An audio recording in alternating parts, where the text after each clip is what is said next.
महादेव, जय माँ यमुने, जय माँ गंगे। दोस्तों, एक और मेरी नई रोमांचक यात्रा की कहानी में मैं सोनिया आप सबका इस वीडियो में स्वागत करती हूँ। दोस्तों, लखनऊ से देहरादून मैं वंदे भारत ट्रेन से आई। वंदे भारत ट्रेन की संपूर्ण जानकारी भरा वीडियो अगर आपने नहीं देखा है तो मैं उसका लिंक इस वीडियो के डिस्क्रिप्शन बॉक्स में डाल दूंगी, आप जरूर देखें। दोस्तों, देहरादून से मैं चक्राता की ओर चल पड़ी। देहरादून से चक्राता की दूरी बाई रोड अप्रॉक्स 90 किलोमीटर्स है। देहरादून से आप बाई बस, शेयर टैक्सी और अपनी कार द्वारा चक्राता जा सकते हैं। पर मसूरी में मुझे कुछ काम था, इसलिए मैं पहले मसूरी गई और यहाँ अपना काम करके मैं यहाँ से चक्राता की ओर चल पड़ी।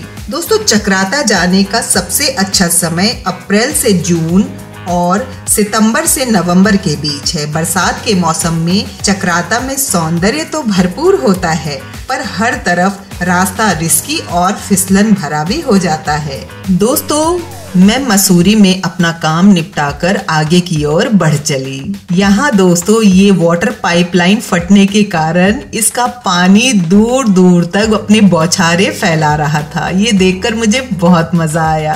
दोस्तों, ये रोड से कैंपटी फॉल का नजारा देखिए, कितना सुंदर दिख रहा है। मसूरी में वैसे भी हर तरफ सौंदर्य ही सौंदर्य है। इसको पहाड़ों की रानी भी कहा जाता है। दोस्तों, यहाँ मैंने एक छोटे से ढाबे में ये गर्मा गर्म समोसे तलते देखे इन भाइयों को, और ये आलू प्याज के पकौड़े भी बहुत स्वादिष्ट बने हैं, ये देखकर ही लग रहा है। तो दोस्तों, यहाँ मैंने छोले समोसे खाए जो कि इतने स्वादिष्ट बने थे कि मैं क्या बताऊं। और इसके बाद मैंने यहाँ खाए छोले चावल लच्छे वाला प्याज डालकर। दोस्तों, यहाँ से निकलते निकलते मुझे शाम हो गई, तो मैं यहीं आसपास एक होम स्टे में रुक गई। पर मैं इस होम स्टे में आने से पहले फिसलकर गिर पड़ी, तो आते ही मुझे पहले अपने कपड़े बदलने पड़े। तो दोस्तों, ये है मेरा होम स्टे जहां मैं रुकी।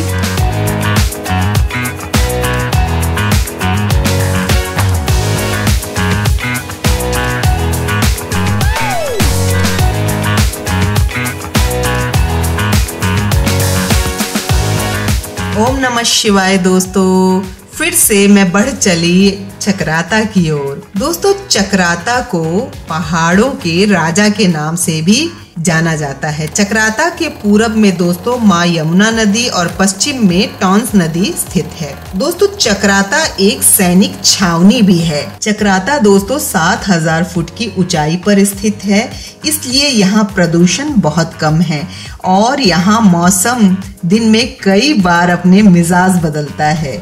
मैं दोस्तों चक्राता पहले भी आ चुकी हूँ, मुझे ये जगह बहुत पसंद है। दोस्तों, रास्ते में मैंने ये पहाड़ी भाई मटर तोड़ रहे थे अपने खेतों में, तो मैं ये ताज़ा पहाड़ी मटर खाकर देखना चाहती थी, इसलिए मैं पहुँच गई इनके खेतों में। ये मटर वाकई में बहुत ताज़ा और मैंने खाकर देखा, ये बहुत मीठे थे। दोस्तों, इन भाइयों ने मुझे थोड़े से मटर भी दिए। इनको धन्यवाद कर मैं आगे की ओर बढ़ चली। दोस्तों, चक्राता का ये पूरा बेल्ट अपनी खेती के लिए बहुत फेमस है, क्योंकि यहाँ मौसम अच्छा होने के कारण बहुत सारे फल, फ्रूट और मसालों की खेती होती है। को कुज्जू का पेड़ बोलते हैं और इसके कांटे जो होते हैं ना, बहुत तीखे और उल्टे होते हैं, बहुत शार्प होते हैं, और ये पूरे पहाड़ पे जैसे बिछे हुए हैं इस मौसम में, और ये बहुत सुंदर दिख रहे हैं। और ये इतने ही नहीं है, पूरे ऊपर तक फैले हुए हैं। वाओ,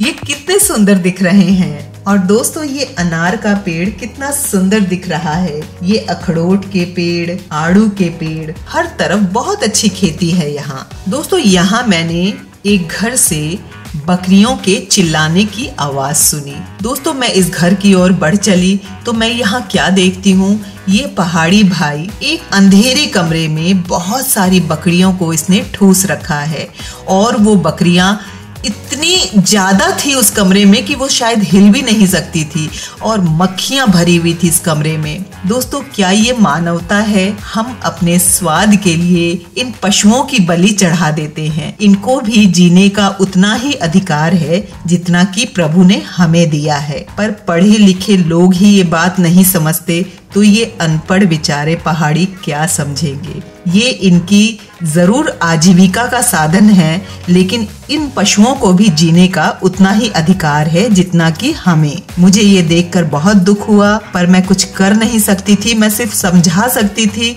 पर ये समझने को ये भाई तैयार नहीं थे। दोस्तों, पूरी प्रकृति के नजारों का मजा लेते हुए हम चक्राता पहुंच गए। दोस्तों, सबसे पहले मैं गई चिलमिरी टॉप देखने। ये एक सनराइज और सनसेट पॉइंट है। यहाँ हवाएं बहुत तेज और ठंडी चलती है।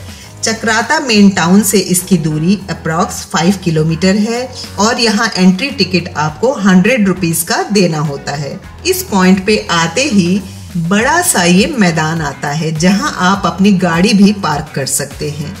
पर ये मैदान का देखिए दोस्तों, पर्यटकों ने क्या हाल कर दिया है। हर तरफ बियर और शराब की बॉटल्स। पहाड़ों पर आकर पहाड़ पे और इस प्रकृति पे इतना अत्याचार ना करें। यहाँ हर तरफ गंदगी ही गंदगी लोगों ने फैला रखी है। दोस्तों, इस पॉइंट पे आने का मजा आप सनराइज के टाइम या सनसेट के टाइम भरपूर ले सकते हैं। यहाँ ठंडी हवाएं इतनी तेज चलती है कि क्या बताऊं, मजा आ गया।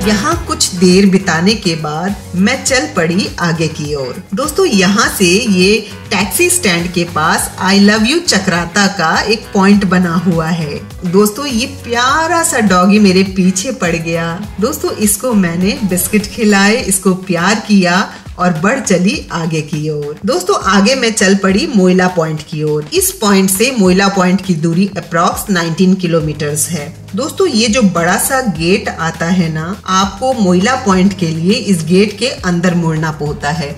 हमें रास्ते का पता नहीं था और हम आगे बहुत दूर तक चले गए। दोस्तों, ये रास्ता चक्राता से आता है और आपको मोइला टॉप के लिए इस गेट से अंदर घुसना है। और हमने गलती की, हम सीधा आगे चले गए 10 किलोमीटर और बहुत रास्ता भटके। तो इसीलिए ये बहुत इम्पोर्टेंट इन्फॉर्मेशन है। दोस्तों, इस पॉइंट पे जब भी आप आएं तो आप जितनी जल्दी सुबह आएं उतना अच्छा होगा, क्योंकि यहाँ रास्ते का पैच थोड़ा सा बीच में गाड़ी का खराब है और ये ट्रिक आपको 2.5 से 3 किलोमीटर का पैदल करना होता है। दोस्तों, अगर आप अपनी छोटी हाइट की कोई गाड़ी लाएंगे तो यहाँ उस गाड़ी को नुकसान हो सकता है, क्योंकि रोड में ये बहुत बड़े बड़े से पत्थर आते हैं। एसयूवी गाड़ी के लिए ये रास्ता अच्छा है। दोस्तों, यहाँ इस ट्रैकिंग पॉइंट के पास हम पहुँच गए और अपनी ट्रैकिंग हमने शुरू कर दी। दोस्तों, जब भी आप ये ट्रेक कर रहे हैं तो अच्छी ग्रिप के आप शूज पहने और पानी की बोतल आप अपने साथ जरूर रख लें।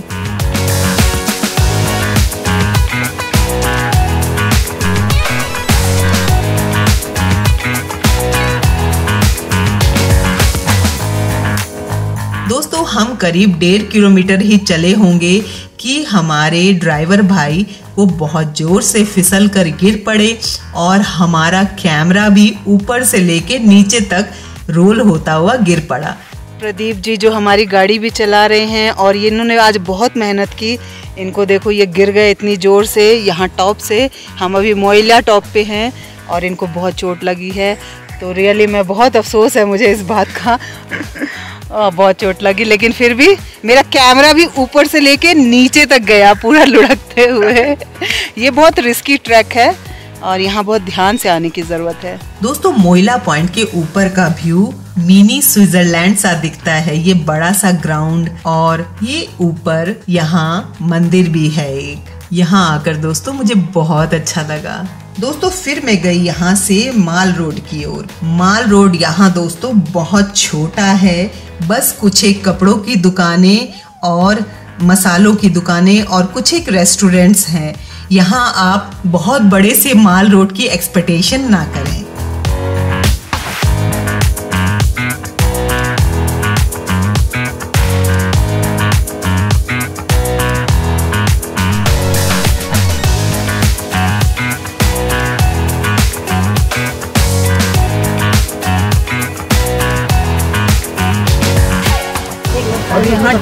वैरायटीज की बहुत सारी दालें, बहुत सारे मसाले हैं। बना के देखेंगे तब पता चलेगा इसका स्वाद और ज़्यादा कैसे अच्छा लगता है। दोस्तों यहाँ इस शॉप पे मैंने वेज मोमो खाए जो कि बहुत अच्छे बने थे। इस पूरे माल रोड पे इसी शॉप पे मुझे ये मोमो बहुत अच्छे लगे। ये मोमो एकदम गर्मा गर्म और इसकी चटनी तो क्या कहूँ, बहुत स्वादिष्ट। दोस्तों यहाँ से फिर मैं चल पड़ी टाइगर फॉल की ओर। यहाँ से टाइगर फॉल की दूरी अप्रॉक्स 18 किलोमीटर्स है। दोस्तों जब आप टाइगर फॉल पे पहुँचेंगे तो टाइगर फॉल मेन पार्किंग पे अपनी गाड़ी लगा सकते हैं और यहाँ से पैदल आप हाफ एन आवर का ट्रैक करके आप टाइगर फॉल तक जा सकते हैं। लेकिन आप यहाँ टिकट लेकर आप अपनी गाड़ी आगे तक भी ले जा सकते हैं टाइगर फॉल के पास। लेकिन ये गाड़ी का रास्ता दोस्तों थोड़ा सा खराब है। और दोस्तों यहाँ मुझे ये मुझे पर्पल सा ये फल है, ये खाया, मुझे बहुत अच्छा लगा ये, और मेरी जीभ भी पूरी पर्पल हो गई। दोस्तों टाइगर फॉल के पास 50 रुपीज की पार्किंग देकर यहाँ गाड़ी लगाकर हम आगे टाइगर फॉल को देखने चल पड़े। दोस्तों यहाँ टाइगर फॉल के पास कई रेस्टोरेंट्स भी बने हुए हैं, तो आप खाने पीने का मजा भी ले सकते हैं।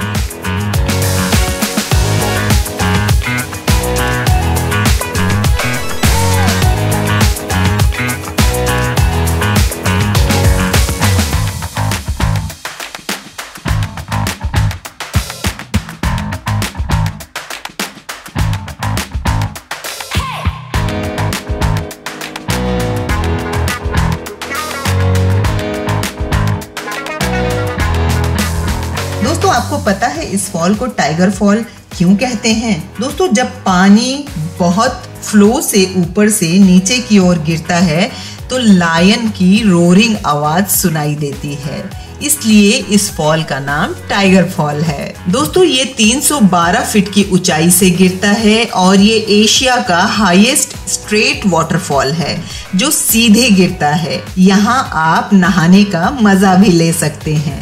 पर दोस्तों चेंजिंग रूम तो है, पर चेंजिंग रूम में दरवाजा नहीं है। दोस्तों इस पूरी चक्राता बेल्ट पे आप बर्ड वॉचिंग भी कर सकते हैं। और दोस्तों ये देखिए यहाँ ये लंगूर पिकनिक मना रहे हैं रोड पर। दोस्तों मुझे चक्राता आकर बहुत अच्छा लगता है, स्पेशली यहाँ का मौसम और यहाँ का फॉगी वेदर बहुत सुंदर दिखता है।